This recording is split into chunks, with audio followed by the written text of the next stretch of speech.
In today's video, we are going to learn about how to use clear formatting method in froala editor.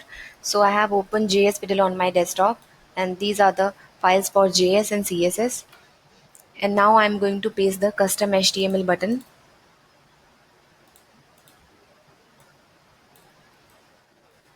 inside HTML area.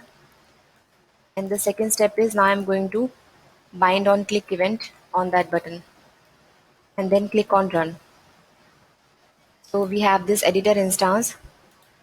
So if I type something here by selecting some color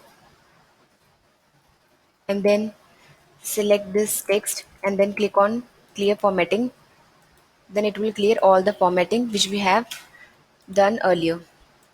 So this is the way how this functionality works, and you can use the same method in your project also.